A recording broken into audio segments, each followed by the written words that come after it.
Michiamo Aline Minani, sono la responsabile della comunità di Sant'Egidio in Congo, à Goma.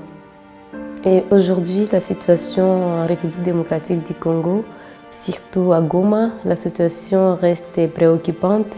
Il vit une crise humanitaire à Goma. Et après la guerre, la ville est occupée par les rebelles. La vie commence à reprendre petit à petit, avec beaucoup de timidité. Et aussi, je dirais que depuis, on a fait un communiqué aussi appelant les enfants à retourner à l'école. Malheureusement, les parents ont peur d'envoyer leurs enfants à l'école par peur de leur sécurité. Parce que dans quelques quartiers nord de la ville de Goma, se vit encore une insécurité. Il y a des hommes armés qui viennent et pour voler dans des maisons, aussi violer des femmes et des filles et tuer les gens. Mais aussi il y a une psychose qui s'est installée dans la population.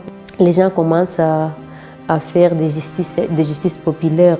Ça échappe un peu au contrôle à ceux qui sont là ici, qui contrôlent maintenant la ville, les rebelles de M23 avec l'AFC.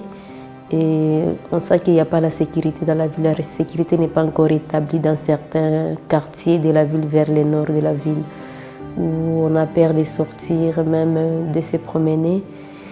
Et comme on voit, je dirais que du côté sanitaire, il y a un manque de médicaments, mais aussi jusqu'à aujourd'hui, les morts ne sont pas tous encore enterrés par manque de matériel, on dirait. Mais aussi, parmi les morts, nous avons perdu 6 enfants de notre service de la communauté avec les enfants de la rue. 6 enfants de la rue ont perdu la vie pendant cette violence qu'il y a eu à Goma. Et les jeunes aussi, qui sont là, qui ne savent pas quoi faire. Et on espère bien vraiment que les choses changeront. On espère bien, parce que maintenant, on ne sait pas quoi dire, on ne sait pas à quoi sera le lendemain. Donc tout est incertain à Goma. Dans la situation actuelle, la communauté n'est pas restée cachée. La sagesse de la communauté nous apprend à vivre avec beaucoup de force dans les circonstances les plus compliquées. Dans ces moments sombres que traverse la ville de Goma, dans ces moments qui semblent incertains, que traverse la ville de Goma, la communauté c'est la lumière. La communauté c'est une lueur d'espoir pour la ville de Goma. À travers notre école de la paix, Floribert Wanachui, à travers les services avec les enfants de la rue, à travers les services avec les personnes âgées. Nous savons que nous pouvons vaincre cette guerre à travers l'amitié que nous avons avec les pauvres, mais aussi à travers la prière. La communauté de Sant'Egidio qui se crée chaque jour, qui trace le chemin de paix, d'espérer qu'on peut construire la paix à travers les services envers les pauvres, à travers aussi la prière pour la paix, la prière que nous faisons pour le malade. Comme je l'ai dit, il y a une crise alimentaire alarmante dans la ville de Goma. Aujourd'hui, je dirais qu'il y a besoin beaucoup plus de la nourriture, des aliments, le besoin des kits alimentaires, mais aussi de couverture. Les parents, les pauvres, parce que quand la guerre arrive, ce sont les pauvres qui en souffrent beaucoup.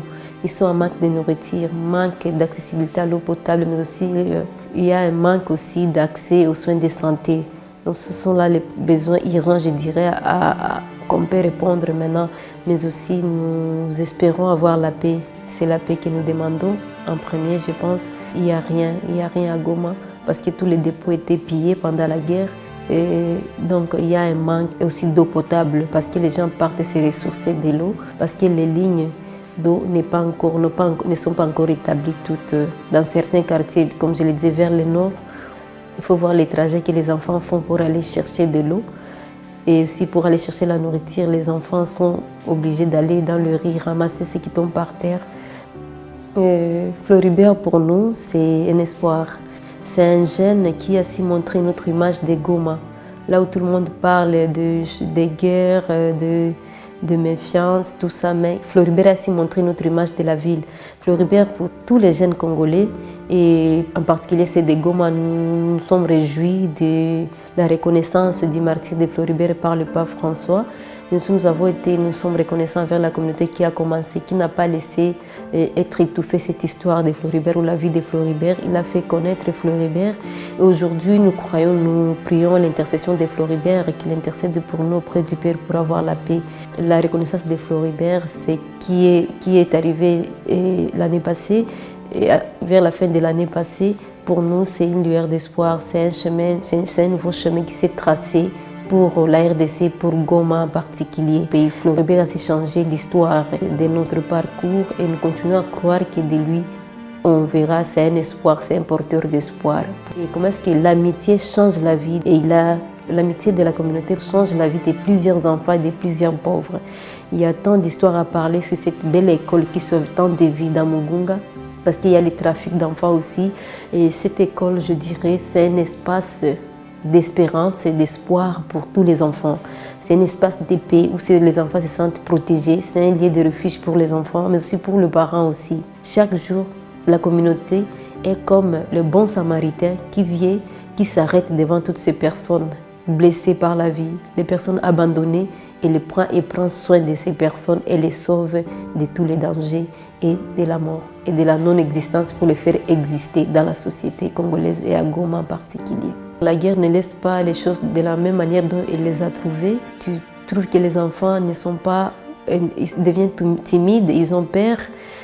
Et j'imagine après 3 jours cachés dans la maison, sous le crépitement des bombes, de violence des bombes qui s'est tirées par-ci par-là au dehors de la maison, les enfants sont traumatisés. Les enfants ont peur de tout ce qui peut faire le bruit à côté d'eux. Tu peux voir un enfant commencer à pleurer, il commence à faire comme s'il y avait quelque chose de dangereux, même s'il n'y a rien, c'est juste quelque chose qui a fait le bruit à côté de l'enfant. Je pense qu'après la guerre, le travail que nous devons faire, c'est encore redonner de la joie aux enfants, parce qu'ils perdent la joie de vivre, ils n'ont plus envie de faire quoi que ce soit. Les enfants se renferment sur eux-mêmes. Et je pense que l'amitié peut les libérer de cette vie, de toutes ces blessures de la guerre. C'est un travail qui demande de la patience, qui demande beaucoup d'attention. Et je me dirais que j'inviterais parce que c'est un travail que la communauté fait chaque jour. Elle est toujours présente chaque jour. Quand il est faux, quand il y a des demandes, il y a toujours des réponses que la communauté donne. Pour le moment, si je me retrouvais devant les personnes importantes, les autorités de partout dans le monde au niveau international, je leur ferai un appel que il y a trop de sang qui ont été versés depuis déjà 3 décennies. Maintenant, c'est le moment de chercher des voies de dialogue pour parler de paix. Parce qu'on a vu beaucoup de morts, on a enterré des frères.